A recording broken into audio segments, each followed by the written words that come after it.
got a superstar today, Hugh. Right. Well, I'm here, so that's, we've got another superstar. Sorry, another superstar, a social influencer. Ooh. A copy aficionado, so I know you're going to be happy. Mate. She's going to be marking you all the way through this with your script writing. Luckily enough, I've written the copy intro, so we're very excited to have Vikki. She's been a big supporter of ours all the way through the podcast. Vikki Ross.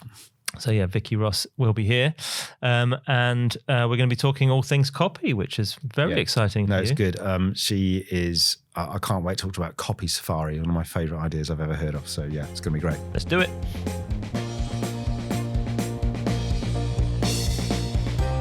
Vikki Ross, copywriter extraordinaire. Welcome to Behind the Billboard. I've written some intro copy. Right, I'm going to read. You know, he's a copywriter. Yeah, This is when it gets awkward. Not like no. No, I'm going to judge it. I'm not going to look at you. I'm looking at Vikki. Okay, little drum roll. Vikki has been writing copy for major global brands for 23 years. You know this. This is on the internet. I've just slightly adapted it. But she doesn't just write copy. She runs workshops on it. She gives talks on it. She advises brands on it. She's the copy mentor at School of Communication Arts. She tweets about copy. She's the originator of #Copywriters Unite and is adored on social media by a loyal band of followers, 2 of whom, or 3 of whom, are in the studio today. How's that? Is that all right? It's fine. It's so uncomfortable having people say nice things or just talk about you in any way when you're sat right there. I know. I was listening to... Should we have done that bit before you came in? Should we have recorded that bit? Maybe. Well, I know that you do a bit of a chat, don't you, that you put on beforehand when you're like, oh, yeah, she was all right, wasn't she? So I'm going to... nervous what that's going to be. The way I tried to... with... you know Adam Buxton, I don't know if you listen to his stuff. So he goes, he gets out of the way and he'd say some Vikki facts. And then he says them and he does the talk. So we could try that next time. Anyway, sing a song. He does a jingle. Yeah. We did talk about that the other day. Yeah, right. Anyway. We need to bring jingles back. Jingles. Anyway, carry on. I'll stop interrupting. Yeah, no, it's fine. So how are you? You're a busy person. What are you up to at the moment? What's Vikki Ross doing at the moment? I'm really fucking tired. I'm tired and wired. I did a talk this morning for about 100 people and at 2:00 this morning I woke up and thought, I'm just going to rewrite the whole thing. Now, good or bad idea? In retrospect, I don't know. I think it's good. I think I just can't. I can't feel comfortable unless I've just pulled something apart and not slept and then delivered sort of on a tired high. Yeah. Because everyone always says, but you do the same talk, don't you? And I say, no, I write a different one every time. My life would be so much easier if I just turned up and was like, here's what I said. But then they go, oh yeah, she just copy pasted it. Yeah. Well, if it's any consolation, I've been writing. So my best mate Gaz, sorry, just sort of jumping channels a bit. My best mate Gaz got married in a month ago, and he told me on Christmas Day. So since Christmas Day, I've been worrying and writing the speech because he's a great pal. And they were, exactly the same. We're waking up at 5 a.m. And after about 4 or 5 months, Rach, my missus said, seriously, it's got to be done now. It shouldn't be that hard. Yeah. And then you keep going, oh no, but just mention that little bit. And then when you're actually doing it, lift your foot up and show the socks that he bought you. And, I'm a bit like that. And even on the day, I got chatting to some of his guys he works with and they told me something. I was like, that's good. I'll have that. So I wonder if it might be just the disease of a writer to... I think you're all really self-critical. I really do think you're always in search of perfection. You specifically, I'm talking to. And it's true. I think as creators, we're really sensitive too. Yeah. And it's a lot of pressure to talk in front of a lot of people and them expect you to tell them something of value. Yeah. I feel I think I said it before we even started recording, I feel a real responsibility to my audience. Yeah, you should. And are you always trying to start with a gag? Do you start with a gag or something, or are you more of an erudite character with sort of Hegarty-esque observations on stuff? To be compared, I am just like John Hegarty. I do try and keep it light. I'm not going to say I start with a gag because I'm not a comedian, but I do take it upon myself to try and be funny. I don't know why I put that added pressure on me, but I just hate any formalities, and I don't do formal like I teach, but I'm not a teacher. Yeah. I'm just a copywriter who loves what I do, and I want everyone else to love it too. So I want people to feel comfortable and that it's going to be easy. So I start a lot of my talks with, I've got good news. Oh. Copywriting's really easy. Okay. And I tell you why. Today I did start with, hello, or as Budweiser would say, and I really don't want to do the impression, but where's that? That's good though. I think it's good. I always think it's very interesting, the written word, as in you read the written word, or the words you write on a page, but then you have to speak. So I'm writing this speech going, oh, this is so funny and that. And then I'm stood in the kitchen in front of my wife and the cat and going, really stumbling and going, you got to figure that out. It's different to and what the you cat's say. in stitches. Yeah, I see. And so I was chatting yesterday about a very good radio script we got at the Beeb on something, and without naming names, it just got sent through to someone, and they went, "Yeah, no, it's not funny, is it?" Blah blah blah. And I'm like, "What? No one performed it? I mean, you got to perform on radio because that's how you're going to receive it. You're not going to. You don't sit in your kitchen with a bit of paper. Can you read that?" So it is that thing of knowing. You know your platform, your medium, etc. You do it all the time, but well, I'm pleased you've come. Hopefully, this will be the relaxing part of your day. No, thank you so much for having me. You know, I'm a fan, and I love Out of Home. Wow. We've got a lot to thank you for. Firstly, the Alex Taylor introduction, but you're also introduce new fans to the show on social all the time. So we do thank you massively for that. We know you tag us in people's comments. We're in we're 6 or 7 new listeners. That's just our family. We were going to start with our new feature, which is the poster at the end of my street. Did you have any success in locating anything near your house? It doesn't have to be at your end of the street, obviously.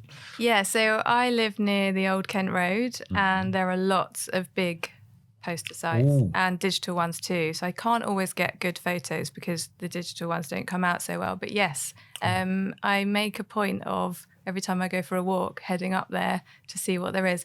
And the funny thing is, one of the sites, it changes. So there's like 5 each day. Oh, there must be something good then, right? Yeah, there is. But the thing I find the most amusing is people are always so bothered by what you're taking a photo of in case they miss something. And I always find people looking around like, what is she doing? She's taking a photo of a wall, because I don't think many real people notice the billboard, so they do wonder why. It's the nature of the world we live in. As soon as someone's got their camera out, should I take one as well? Is this an Instagram moment? Yes. What's going on? Was it any good? What have you got for us? Right, so I have to, because I can't remember. I only did it about an hour ago. It's all right.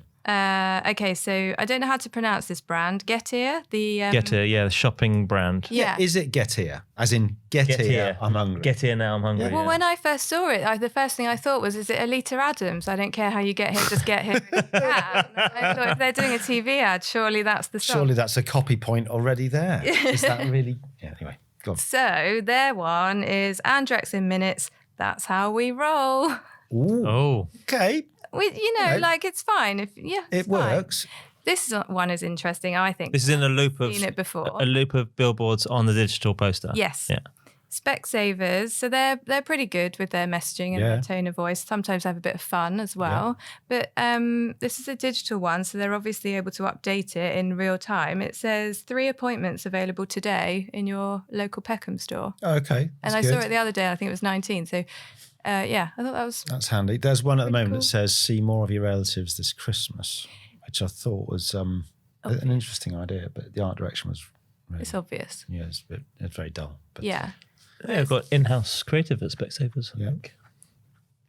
Nothing wrong with them. No, I've been in-house. No, I think we were talking about it on our previous show actually, and the move to in-housing and the talent that's already has migrating away from agency world. I'm currently in-house at the moment. Is landing in-house, and I think it's a super positive thing. And people are getting, I think brands are getting direct access to talent that they weren't before when there was a huge agency network in the way. But some of the Specsavers stuff is really good.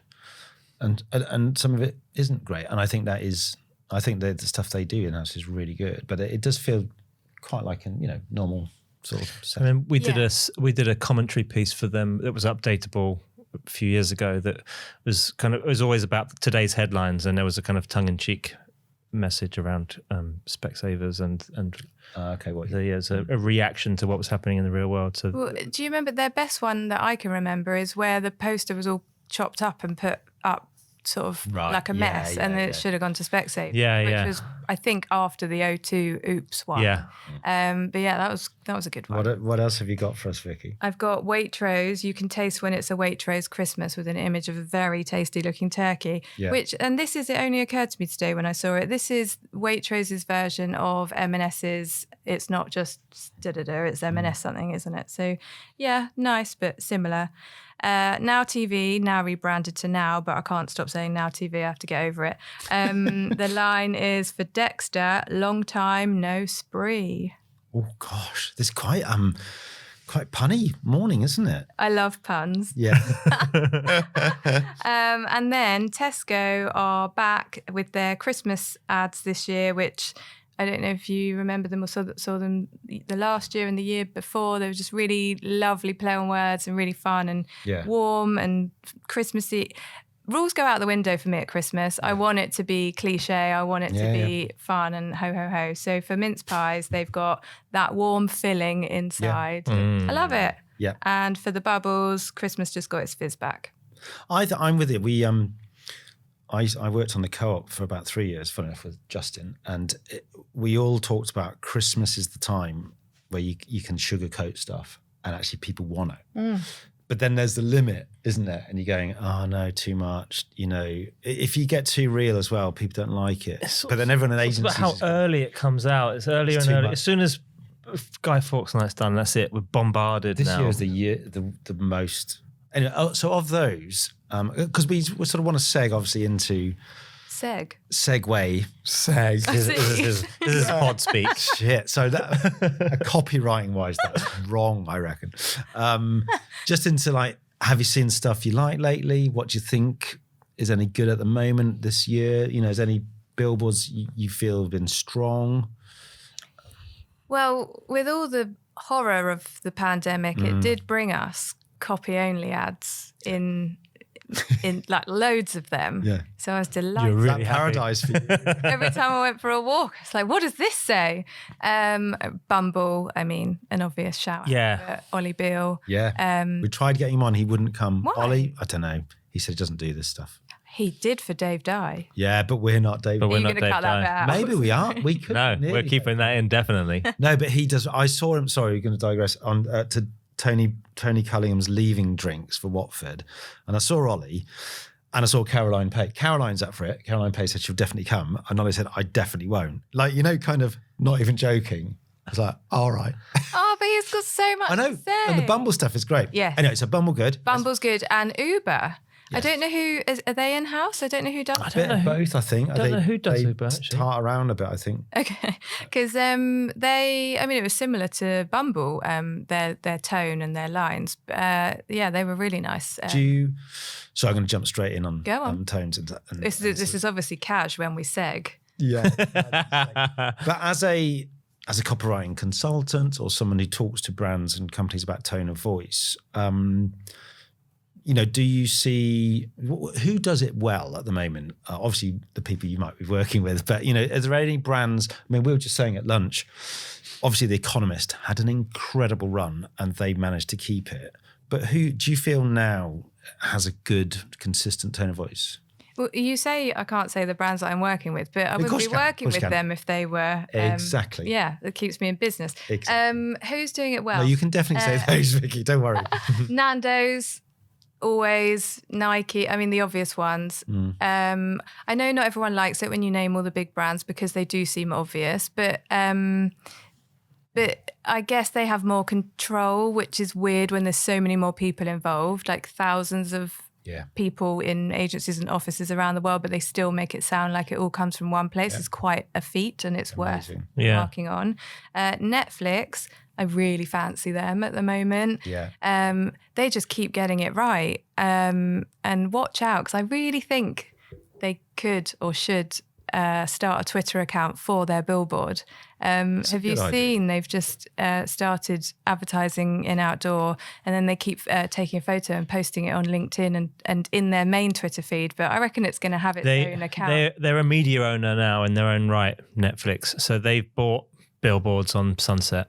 There's a bit of a bum fight for billboards on Sunset in LA, because all of it's a glamour thing for all of the studios. They all want the big billboards on Sunset, and it's part of it is because the number of stars and investment in Hollywood, it's about the biggest billboard, the shiniest billboard. Now more and more of it's going digital.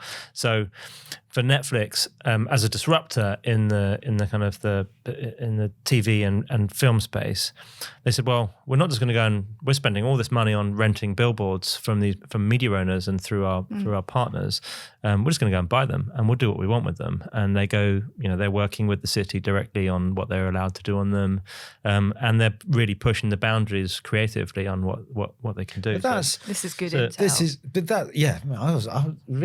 This is where you get the big bucks. Medium bucks. I saw one on LinkedIn which was something to do with dreams and DVDs. Am I getting that? Yeah, it was something like, we started off as a video rental store, dreams. Don't give up on your dreams. Brilliant. And then I love that. The Halloween one was, what was the your Halloween ex one? has still got your password or something like that. But their branding, it's just seamless, seemingly seamless throughout everything. Their showcase event last month or the month before was called Tudum, after the noise that you hear every time the shows. But I was going to ask you also about Apple, because I've got a couple of friends. Martha Riley actually went over to work on West Coast, and then Tony McTeer, an old mate of mine, I don't know if he's still there, but variously, they would either be the creators, Ben Kay as well, he was part of that Media Arts Lab. But it's like there's a huge amount of people there just making sure the tone of voice spreads around the world properly. Have you been involved in that level of... I wish. I would love to be... I'd love to go somewhere near the world of Apple. That would be amazing, especially as I really think their tone has dropped in the last product launch. Right. Their website copy is not as cool, calm and collected as it used to be. They played with words, but each word still had a benefit or a reason for being there, whereas like their last headline was just so pro. I saw that. Which is lovely and rhythmic, and each word is a one-word sentence. But before, where it was, for example, light, full stop, years ahead. Right. So it was a light because it was the MacBook, and it was years ahead because it was futuristic. You put the words together, light years ahead, it means it's something else. Yeah. So Pro doesn't do that. It's even more sort of flippant in a way. Yeah, and I think anybody could do that. Apple are better than that. Yeah. But I know someone that worked at Apple, and I'm not going to name them like you did, just in case. But I do love that she they give it. Well, that rules out half. Half the population. We can get there. We can get there. She used to tell me that when they would be working on something, they'd go on a shoot, and if they had to go back somewhere to the office to check on something, they'd have security guards go with them to make sure that they didn't tell anyone what was going on the shoot. Wow. And sometimes she would turn up to work here at the labs in London and turn on her emails and be like, oh, fuck, I've got to go to LA this afternoon, and they won't tell me why. How exciting. Oh, yeah. I mean, it's like government work, isn't it? Yes. Like it's like the just official Apple. secret stuff. Yeah. But yeah, it's great. Because I wanted to also ask you who gets it wrong, right? And actually, when I thought of that, I saw this post this morning. I don't know if you've seen it. It's for this... I'm holding up my screen to Vikki now. Always good on the podcast. Yeah, it's going to work very well. It's this Chinese dance troupe, and it just has a picture of them. And the headline says something like, I have reviewed something around 5,000 shows, and this show is better than every one of them. What I've said is better than that. And then in the corner it says here, it says the orchestra is phenomenal. They are very, very on top. So again... I'm imagining that could be worked on, right? Yeah, but so when I see things like that, I think one of two things. One is, if you can't say it any better than someone else would have said it for you, then use what they've said. Or if you can't get away with saying something that you want to say, but someone has said it in a quote, then you can use that and get away with it with legal. Yeah. But I can't see how either of those scenarios play in the examples you've just read out. But it must be really hard. As a copy aficionado, walking around, we are bombarded with so many messages on so many medium, and we always say that outdoor is one of those mediums where you can't hide. Your copy can't hide, your image can't hide, your logo can't hide. It is in your face. But the very nature of it, as an aficionado, you must walk around and go, hey, there are these brands out there. They're spending a lot of money on the media and on the creative, and they're getting it so wrong. And it must be hugely frustrating for someone who's honed their craft like you have to read the copy and say, well, is that really the best you could do for the billboard? Yeah. Well, bang on, yes. I'm like a kid. If I see a billboard in the distance and it's got words on it, I can't wait. See, I'm crossing the road. I want to see what it says. And then when I get closer, if it's disappointing, it's so disappointing. And like you say, it costs a lot of money to put something up there. And I know that we don't always have time. We've got to get something out quickly, or the client will just write it themselves. God help us. Some clients can write. But it's respect is probably going to be a theme now that keeps coming up, but it's respectful to your audience, because this is the thing they can't turn off. Like, it's not the TV. They can't chuck the magazine out. It's in their face. It's invasive in their high street. And we have a responsibility to decorate that high street with something really cool or entertaining or bright and uplifting, optimistic. There's so many reasons to be there, and we're wasting our time and our audience's time if we don't get it right. No, I agree. I think as an industry, we have a responsibility for being in the public space. I don't know if anyone read what Adrian Childs wrote recently about advertising not being creative, and that we shouldn't call ourselves creatives. Well, to be honest, he can go fuck himself. I think we are creative. That's one more listener gone. Yeah, well, he can do one. But we are creative, and we're striving to tell stories, and unfortunately, some of those stories fall short. And that's it. Obviously, I work in the digital space mainly, and it really bothers me that people don't use the basic specifications of a screen to their max when a screen can take animation. Why is that a static piece of copy when you can tell a story over a period of time, not just stick up a static piece? Do it. If it can do something that's reactive to the environment or appeal to the audience in some way, communicate with them, make it more relevant, do it. It really frustrates me that there's substandard work out there. And it's the same. We talk about copy all the time, and I think it's the same when I go out there and there are too many words on a billboard, or there's trying to do too many things. Or things like "We are legend," or "I am legend." I'm actually intrigued about your work. So I think, do you do that thing ever where you see something and you're so frustrated or irritated? Do you go, right, I'm actually going to write to them? Do you approach brands like that? I'm interested. Not exactly. It's a bit childlike. No, not at all. But similarly, I would never not say something to a client that I wouldn't say. So on social media, I might say something's rubbish, but I will have already told the client that. So I'm never just trying to be bitchy for bitchy's sake. I'm hopefully being constructive, because why wouldn't you want to do better and be better? Yeah. But I do also always say you can't win every battle, and there are reasons why things are shit. I don't think that all of the excuses are valid, and I think that it's a fucking honour, our jobs. Yeah, we could have far worse jobs in the world, so why wouldn't we put everything into it? And not everyone's going to love their work, of course, but like I said, there are worse jobs to do. If your job is to make a poster look fit, then why wouldn't you? Yeah. I remember seeing years ago, Trevor and Al, and they used to say exactly the same thing. And they said, the brief in front of you is, imagine that's the only brief you're going to get all year. Now, then give it some respect, whether it's radio, trade ad, and that was a brilliant. I never really left me that, it can be amazing. It's up to your mindset.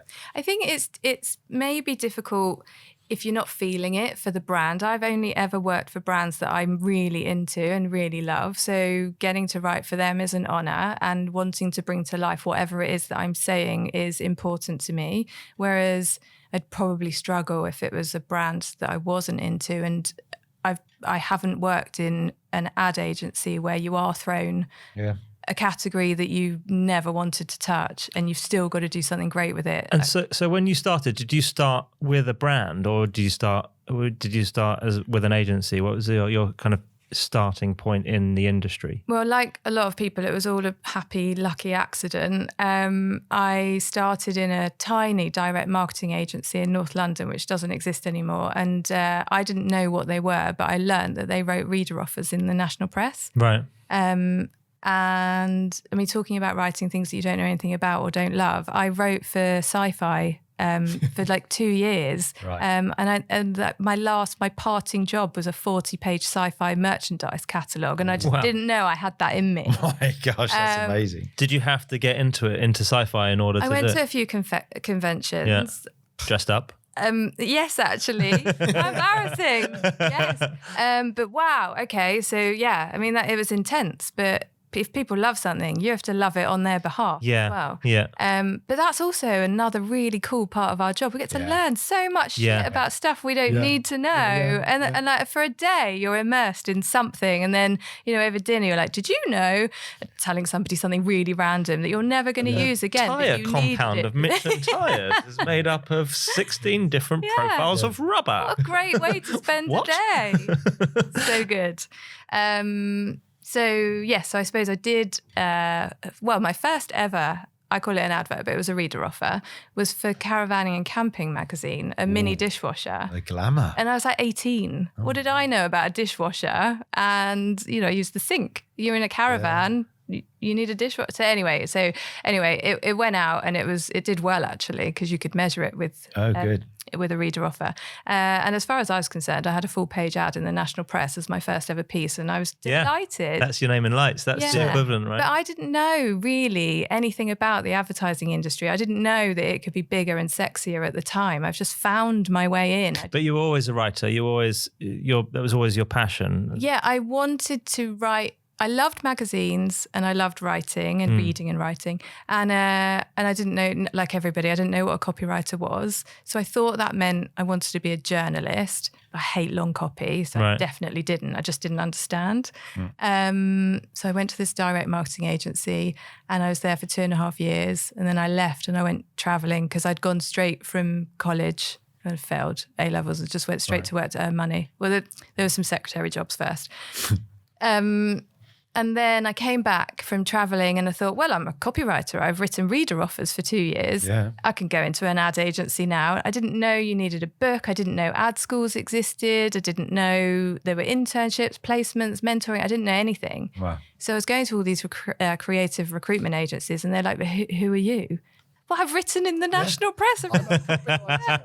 It didn't work. So I got a PA job at the Body Shop because I had to get money. And after about 3 months of fucking up the woman I was working for's diary, she was like, what do you want to do? This is clearly not it. And I said, I really want to write. And she said, well, let's see what you do with this. And she gave me some copy from internal comms, and I rewrote it, and she moved me straight away. She was like, you're a writer. Into the marketing department? Well, internal comms was part of marketing, but I'm at Sky a lot now, and it's very different. So you're at the Body Shop, and you went into the body copy shop. Sorry, that's a really shit joke. I really wanted to get it. I don't know if we want to log that on the time frame just to... Those body copy, right? Anyway. And then from internal comms, I then pestered the creative director in the in-house studio until he could see that I could do it too, and he moved me into the studio, and I worked there. Well, so all in all, I was at the Body Shop for 8 years, in the studio for, it must have been 6. That's brilliant. That's quite a tenure there. Yeah, well, I never thought I'd leave, but then L'Oreal bought it and fucked it. And I've always wondered about that. Yeah. It was privately owned before, wasn't it? Yeah. Yeah. Anita Roddick. Yeah. The most incredible woman, way ahead of her time. Yeah. She sold it to them, apparently because they'd promised to learn from her how to trade ethically, which I can see why that would be a big pull for her, but that's not what happened. No. It's still going though, isn't it? I see it. L'Oreal dumped it. Right. Yeah, because they fucked it and it didn't make money, so they walked off, and now I think, no, it's not independent now, it's owned by another big group, but one that respects it and has brought back some of its values. So when you left, you went, because I was just doing a little bit of research the other day. So Virgin, Sky, Expedia, in that order, or? Yeah. So when I left the Body Shop, I thought I need to do something completely different and scary. And I went to Virgin Media. Yeah, and then I was like, yeah, this is the place, because now I'm talking about TV and I love TV. Yeah. And I covered the senior copywriter's maternity leave. And while I was there, I'm told, I don't know if this is true, that Sky were looking to rebrand and found out that Virgin Media had hired a copywriter in their brand department and they wanted one too. And so I was approached. Wow. And I went to Sky and had 7 interviews. 7 interviews? Yeah. Wow. And by the last one, it was with the MD. And I said, I don't mean to be rude, but do I have the job? I don't know how much more I can tell you all. And I did get the job. Great. And it's probably the best place I've ever worked. And 10 years later, I'm still with them on a consultant basis. And so this was not an in-house creative agency at the brands. It's an in-house head of copy across all the copy, as like, you know, kind of keeping the tone exactly right. Brand, tone of voice, and you're issuing a Bible to others who wish to speak on behalf of the brand. Catch that. Could you try again? Perfectly timed Siri interaction. That's what all my guidelines say. That was so perfect. So how did you write that? Yeah, so I wrote the brand book and the tone of voice guidelines, and I spent 2 years rolling out the instruction across the whole business, but also all of their partner agencies, and they have about 25. Wow. So it was a big job, and it was really cool and really exciting, but I was in meetings and talking more than I was writing. Yeah. And then often we'd have copy come back from somewhere and it wasn't on brand, so I'd end up rewriting it anyway. So I got to a point where I thought, this isn't quite what I want to be writing more from the start, not fixing stuff. And so I reluctantly handed in my notice and thought, I'm going to try freelancing, which is something I'd never considered before. But as you get more and more senior, it gets more and more businessy, less and less creative. Yeah. You don't really know what to do with yourself. So I thought, is freelance the only option? So I left. I handed in my notice. They said, we don't want you to go. I said, well, I don't really want to go. So then, like with most people, they became my first client. And then I was pretty much working for them full time anyway. But then I panicked in the whole freelance thing, because I have been such a hard worker my whole career and used to going in 5 days a week, whatever the times were. So to not know if you were going to work next week and get paid at the end of the month, I really struggled with. So while I was struggling, Expedia approached me for a head of copy job. And as much as I love TV, I also love going away. Right. So I said yes. Wow. And within 3 weeks. And that was full time? Yeah. So that gave you much more security, right? You knew what you're doing. Yeah. I understand that. I totally get that. But within 3 weeks. I know. I was like, I'm in meetings. And You're back in the not same writing grind. So within 3 weeks, I was in Vegas. Oh, no, I went to loads of places. It was amazing. Right. I went to Argentina, Paris, Chicago, Dallas. It was amazing. Right. But within 3 weeks, I was in meetings about people's holiday days and sick leave. And I'm so not business minded. I'm like, if you want to go on holiday, just go on holiday. You're an adult. I know you're going to come back and do the work. I don't need to manage you like a child. I hated all of that. Some of the modern, more kind of future focused businesses, I think Netflix did this. They don't have a holiday allowance anymore. Yeah, treat you like a grown up. Yeah. All right. If you've got work to do. If you take the piss, we'll sack you. Yeah. If you go on holiday for 60 days of the year and don't do your work, you'll be gone anyway. Yeah, but you're not an idiot. Yeah. You're not going to do that. Yeah. It's quite interesting, isn't it? I'm just go back one tiny beat. I'm interested. So say at Sky, right? So I worked at BBH and Sky was one of our clients. So at that time, could I have written a headline? It goes to the client. Would they then go, okay, we're going to put it in to the internal thing? So you could, in theory, have looked at it and then it comes back with a comment. Is that, and then the agency would have to adapt it? Please say yes. Please say yes. Please say yes. You killed my work. No, I didn't have it. Well, this is going to sound like, I don't remember seeing anything from BBH because the job is too big to manage. It was ages ago, because when Sky first came out, I'm quite an old person. But it was like, literally Sky, it was the first time they did posters. It's like Okay. 95 or Oh, something. so it's way before my time. Yeah. I didn't mean to say way, sorry. Yeah. Way. There's got grey hair in my beard. A long time ago. Anyway, moving on. But yes, I would review copy. They were still painting posters back then. Well, it's come back round now. Yeah, it has, yeah. Yeah, I would review copy from agencies, and I would go into agencies and talk to them. And sometimes I would go into agencies and talk to them because they were struggling with the process, because not everyone at Sky knew how to judge copy and feedback in a way that was constructive and helped everybody. Yeah. So sometimes I was the go-between. That's the other thing I don't really get about agencies, and not to do anyone else out of a job, but there are a lot of people in the way, when sometimes I was like, can I just talk creative to creative? Why do I have to speak to 9 people for it to go along, and then hopefully the same thing that I said gets to the person that actually needs to hear it? Hopefully. Yeah. It gets translated by those 9 people. And Yeah, or like, well, this is what I think, I'll just add that in. Yeah. But does your role now, the way you're working now, does it still work the same? Because like we were talking earlier, you have go direct to client to with their internal agency, or go direct to a client and talk to their agency. I mean, I imagine you're pretty au fait with all of that, right? I mean, do you have a preferred way of working? What's more efficient? Is it More efficient is I work directly with a client. okay?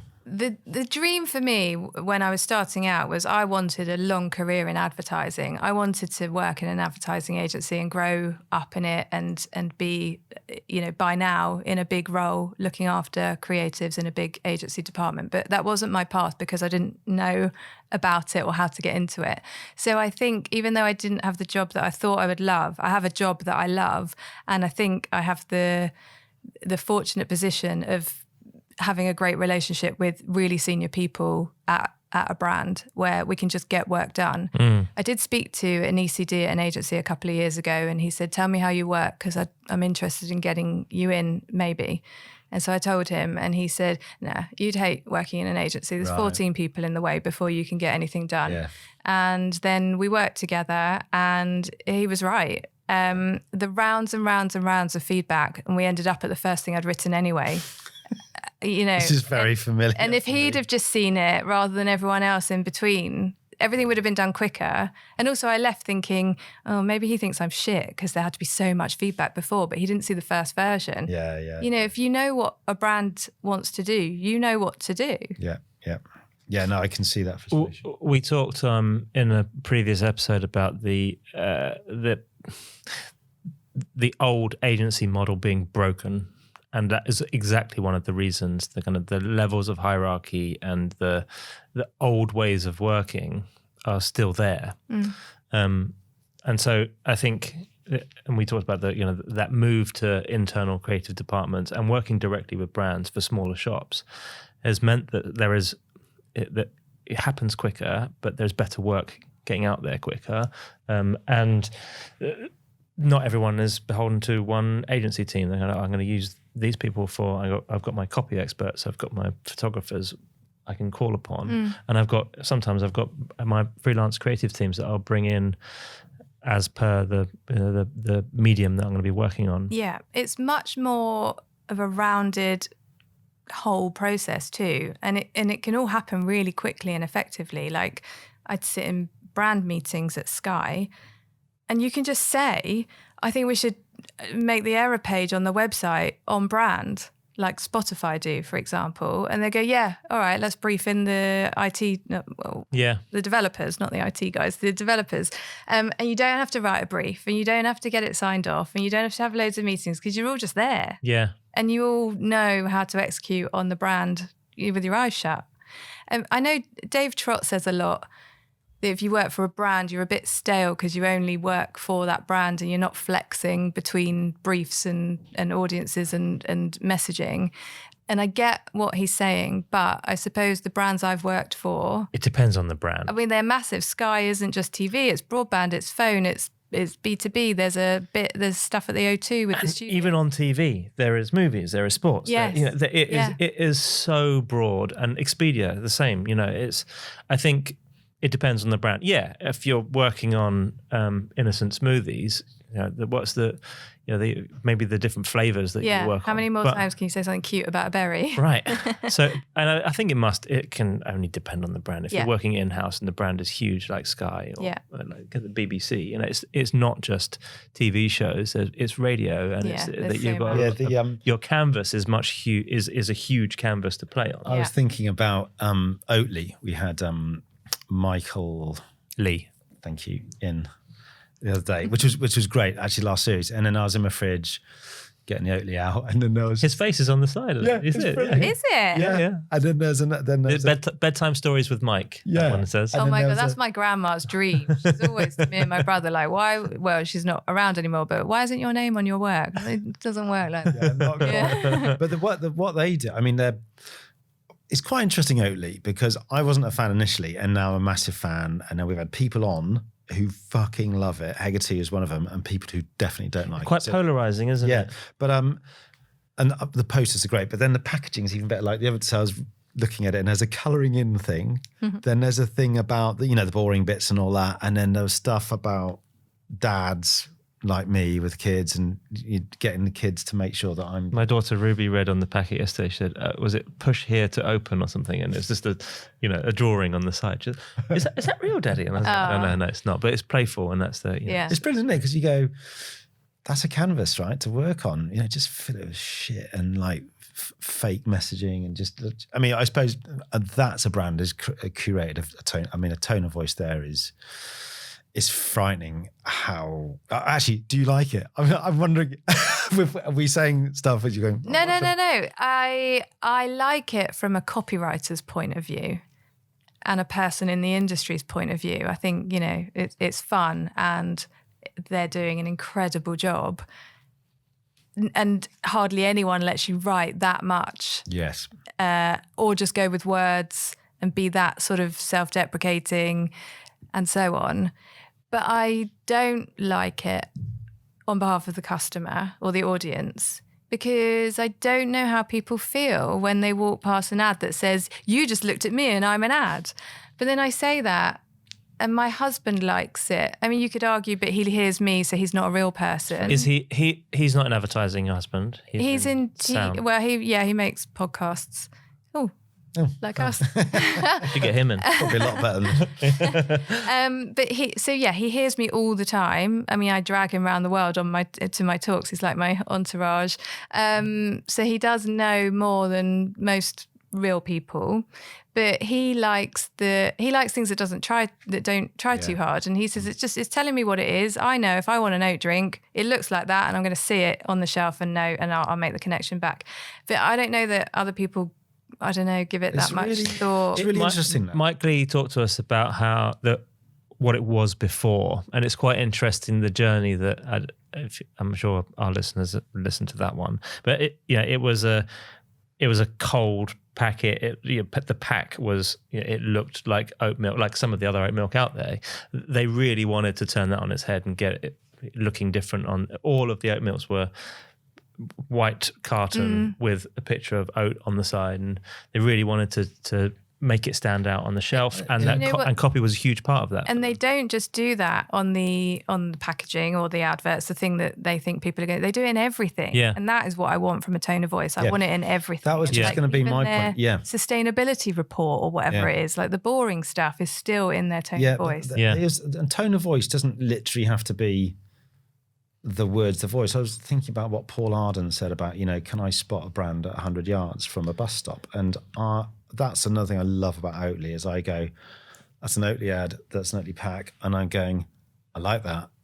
And it's that simple. And it's actually really interesting, the point you make about your husband, the same with my wife, actually. I'm not bringing our sort of partners onto the show. But Rach, her antenna's up because I'm always wanging on about stuff. I'm really interested. You can find a personal life sometimes. But look at that bus side. That word is wrong.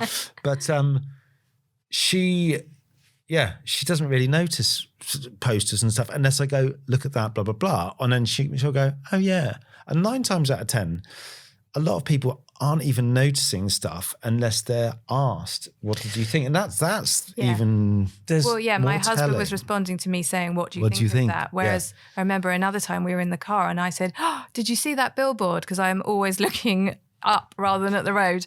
And he said, what billboard? Right.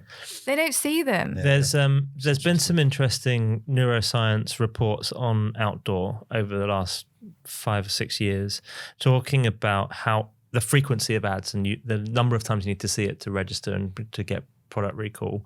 But it's also about whether you know the product already and if you're tuned to their tone of voice.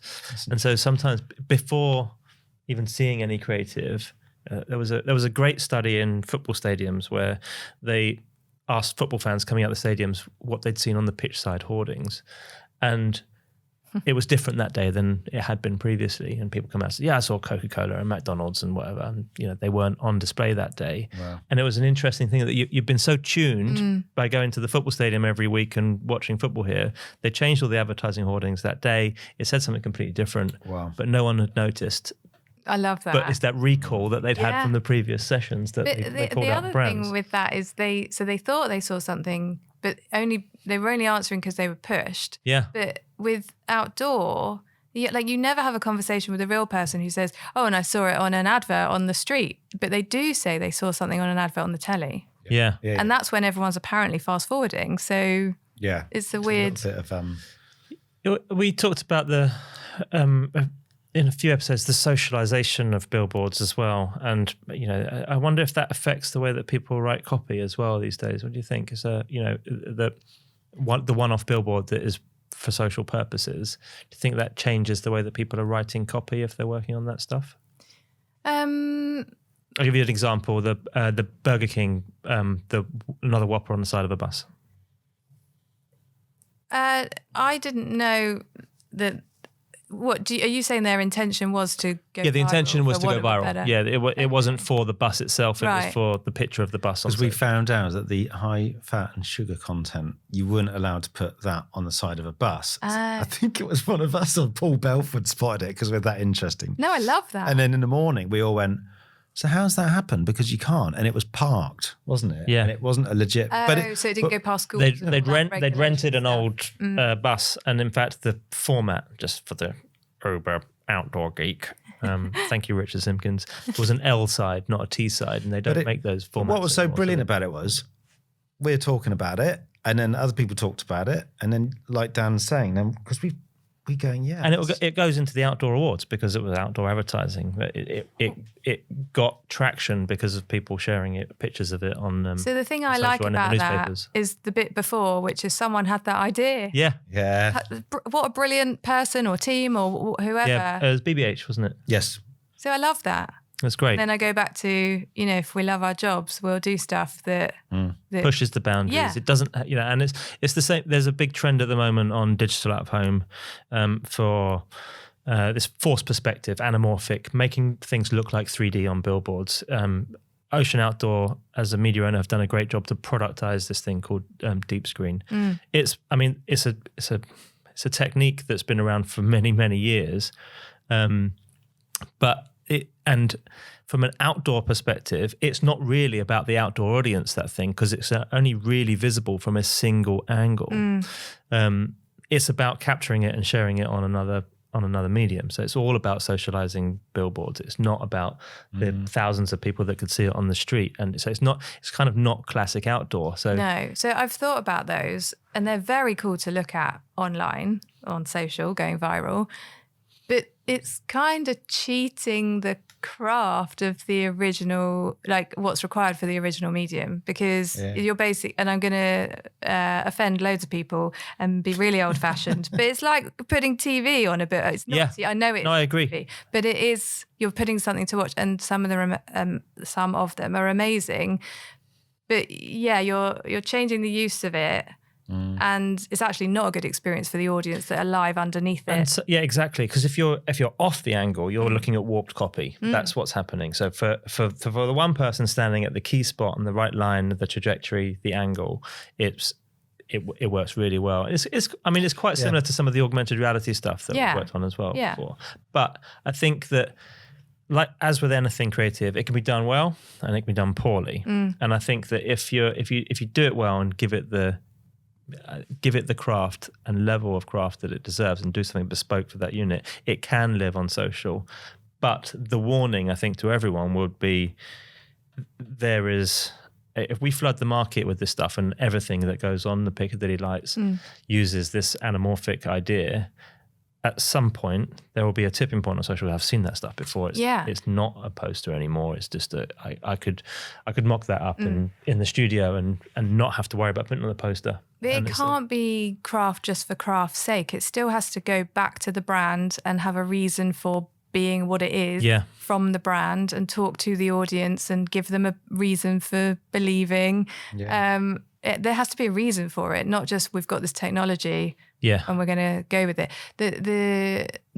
A variation of it that I've seen that I like that stays true to the medium is McDonald's in Germany. They did a big billboard with a coffee and there was steam coming out of it. So it wasn't a deep screen thing, but it just had an effect. Sweet. And I thought it was really cool. Those so there used to be one in the middle of Times Square for cup noodles that was just permanent steam. Yes, didn't you reply to me when Yes, that's it. It was brilliant. Yeah. It was there for many years. I mean, when I first went to New York in the 90s, it was there. Yeah. It's be like best use of steam.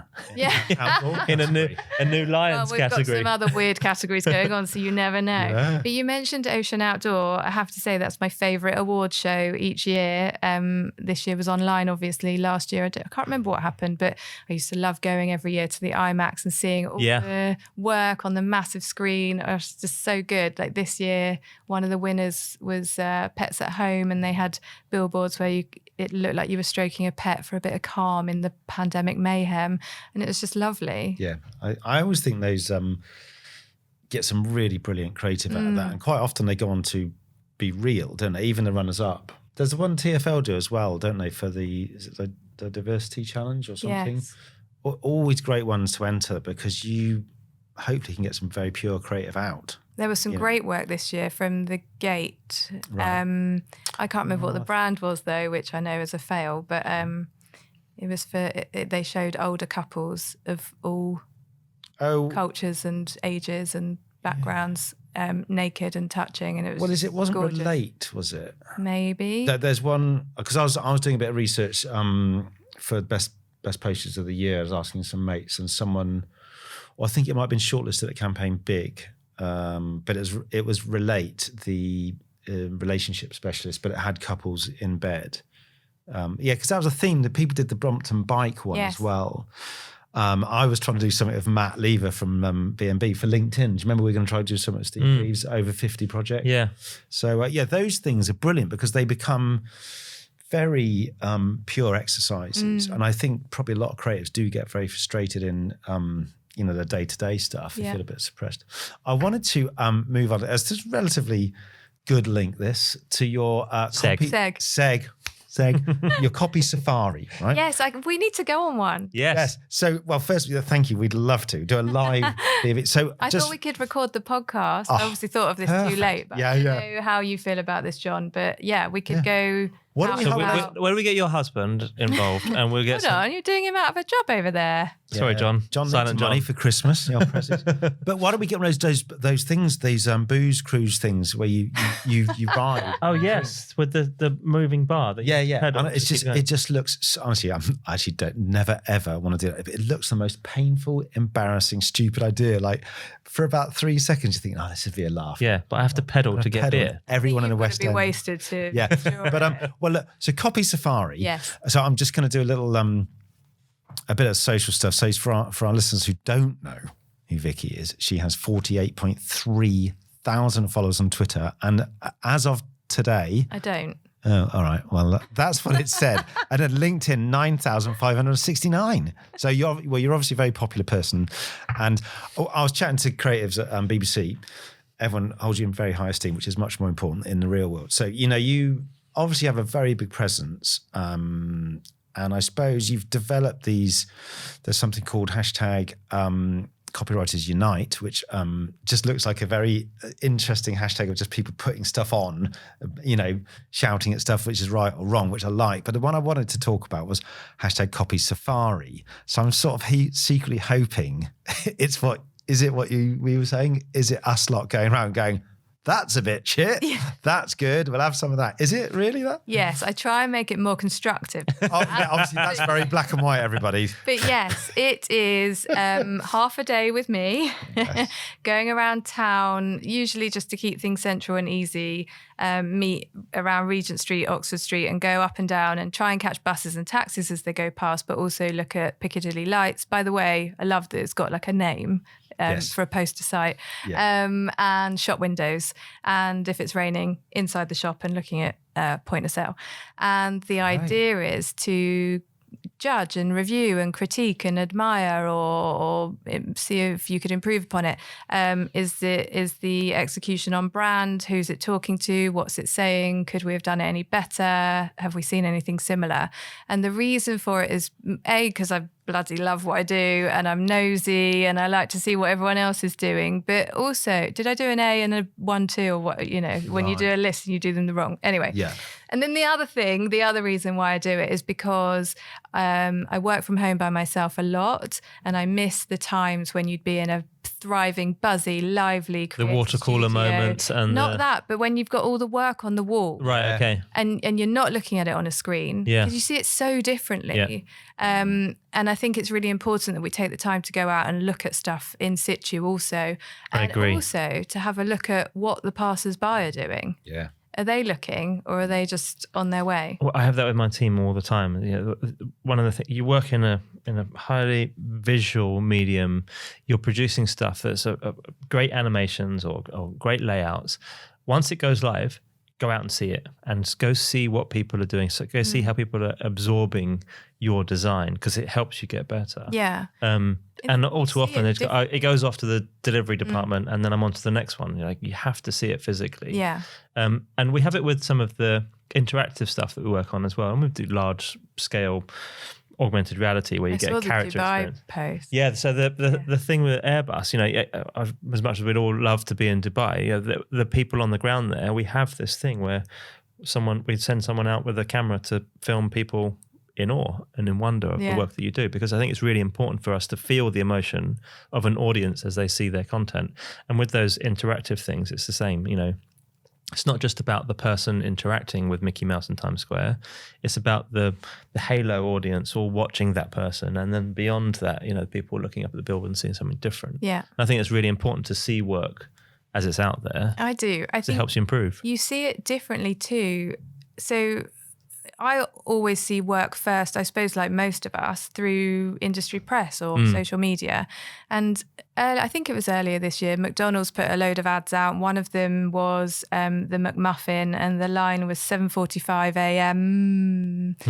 And on Twitter, I thought, that's really weak. I don't like that. And McDonald's are good. Like, they're really good. Yeah. So I was disappointed. And then I saw it in the morning, lit up, getting on a bus.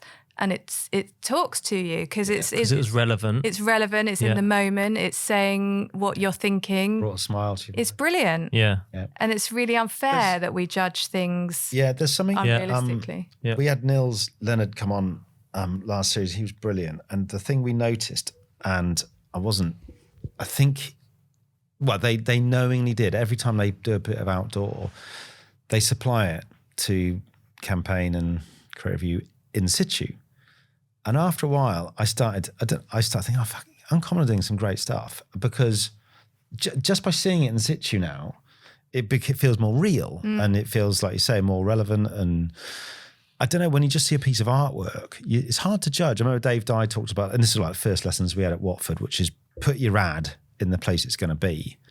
Like the thing I was talking about, we were talking about the radio, performing radio, rather than just seeing it as a piece. Yeah. It doesn't really, that's never how you're going to receive it. So in a way, I love that idea of that tour. I'd really like to do that, because do you then have a sort of little critique at the end? And do you do you then say to people that these are what's working or not, or do you have a sort of set route you go on? Well, so the interesting thing was, so you said it's hashtag Copy Safari, because when I go out, I and the people I'm with tweet photos of what we've seen and then what we think about it.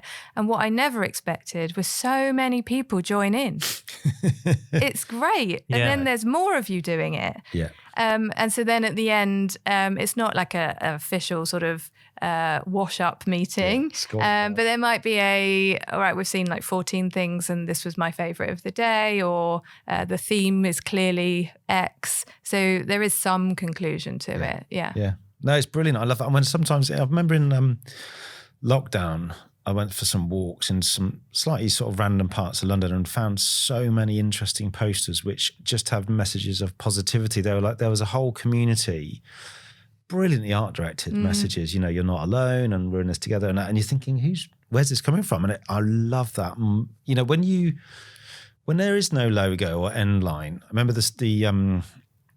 was it the Steve McQueen stuff, the Year 3 project? And I was on a tube platform and I looked down, I was drawn to it like a beacon, because there was nothing on it. And it's just these kids looking out and tiny hashtag Year 3. I was like, oh, what's that? Rather than this thing next to it shouting. Yeah. And that is so powerful. This sort of, less is more. And well, also that's respectful. Yes. We're going to come back to that again, because people know how to look stuff up. Yeah. You don't need to explain to them and guide. Here's the phone number, here's the website, here's the hashtag, here's our Instagram handle. I had one last week. Could you tell us everything in the first 3 seconds? I'm like, no. But I suppose if I want to keep working here, I don't know. There's a point at which you go, without going into it, you know when you're doing the right thing and you know when you're slight. So we're agreed we're going to do a Behind the Billboard Copy Safari in the near future. Excellent. Live. Yes. Yeah. So we always ask our guests what their favourite billboards of all time. They could be something you've done or something you've seen other people done or something years ago. Do you have any favourites from times gone by? Or I'm actually really bad at answering questions like this, like what's your favourite line? I like most things. So what's your favourite movie? What's your favourite your pizza? favourite song? They're really hard When questions. Harry Met Sally, really Margarita, anyone? Margarita? I'm joking, it's the first one came to mind. All right, pepperoni. There's only 2 pizzas in the world, aren't there? Sorry. That's okay. I'm just thinking I did make notes because I don't have a good memory. So, I mean, obviously all the old multi-award winning classics go without saying.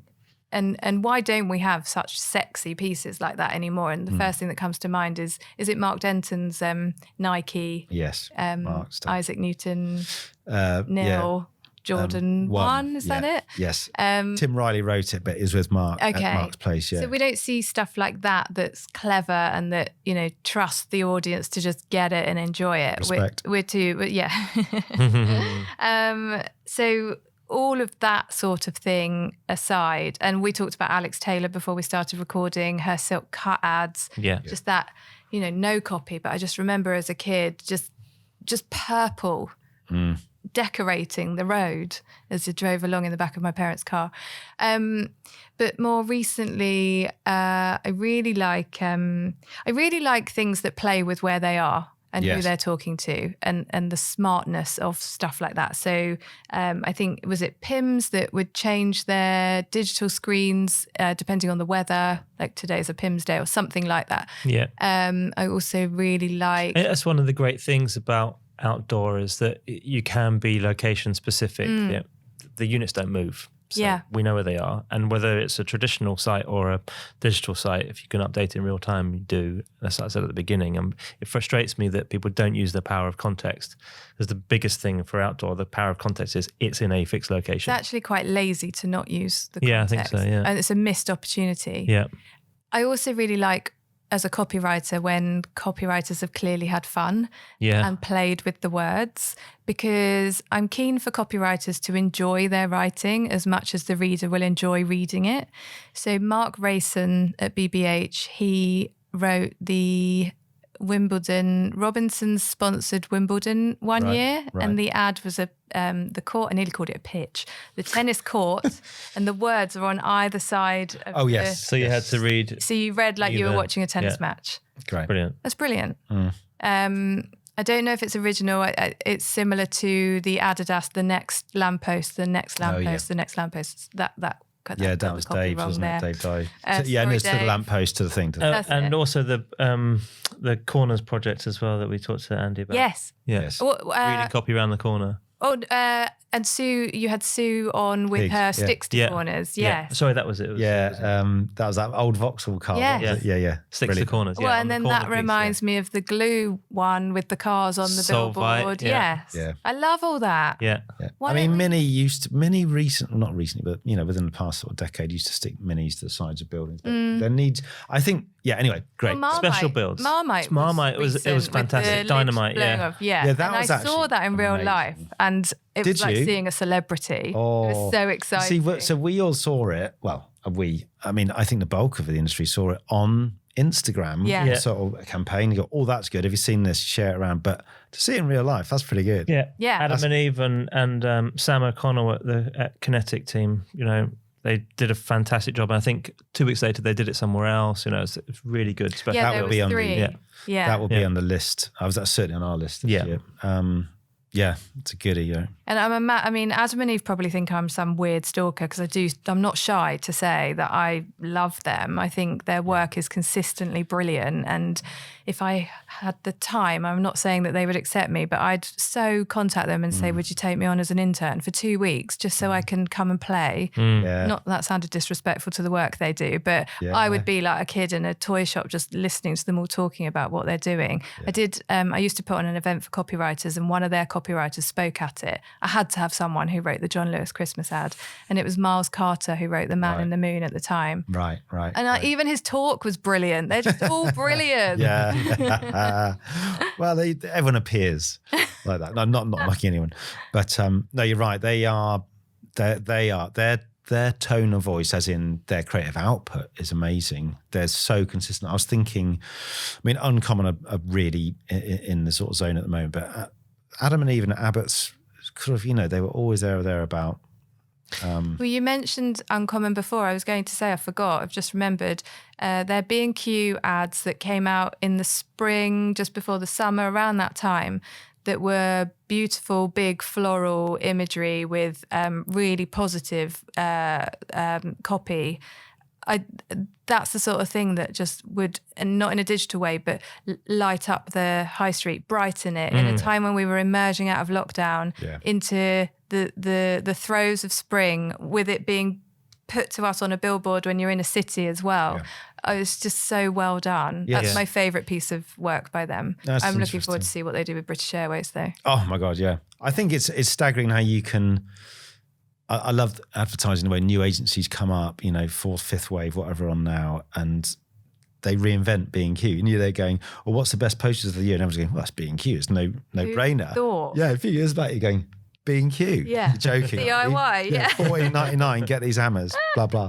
So, that's great. Well, let's talk about tips for copywriters specifically, but creatives. And, we've talked about some of the best billboards that ever made.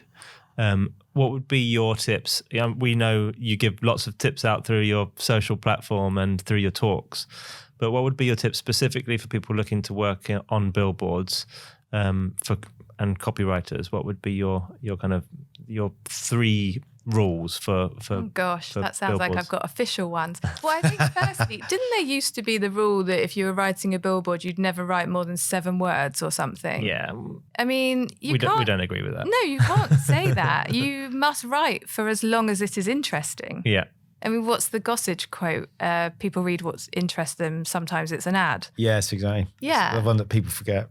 But the thing with writing at length is there's a lot going on and people are driving or they've got the kids pulling at their hand while they're walking. They're not going to stand and read something that's long. So I would get to the point quickly and also make it legible. Audi writes such good copy but you can't see it. It's tiny.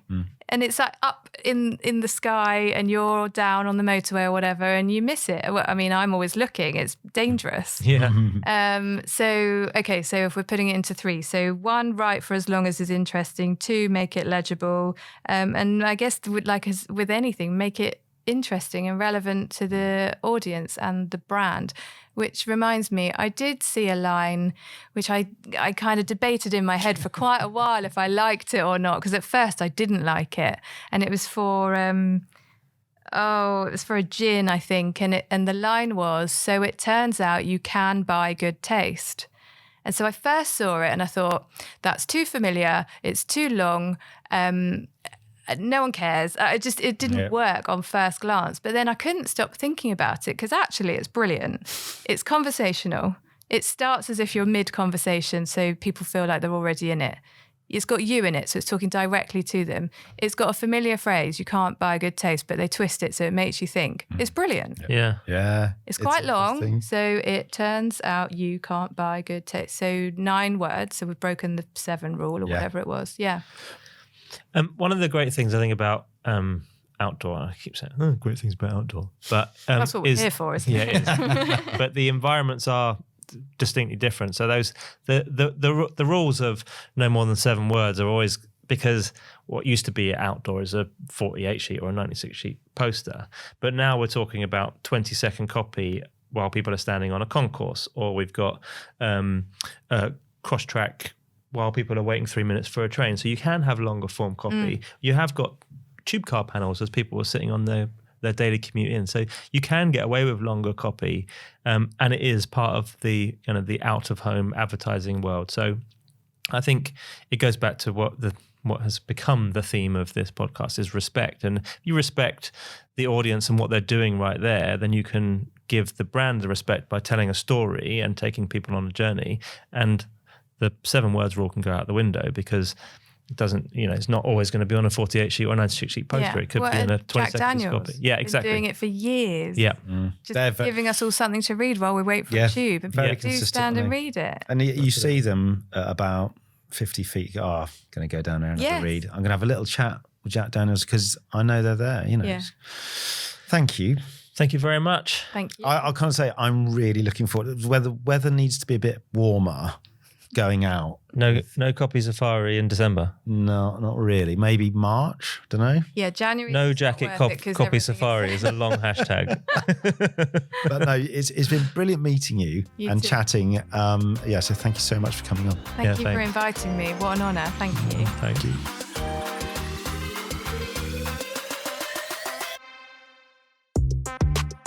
Thank you for listening once again. And don't forget to subscribe to the podcast if it's your first time listeners. Welcome. Bye.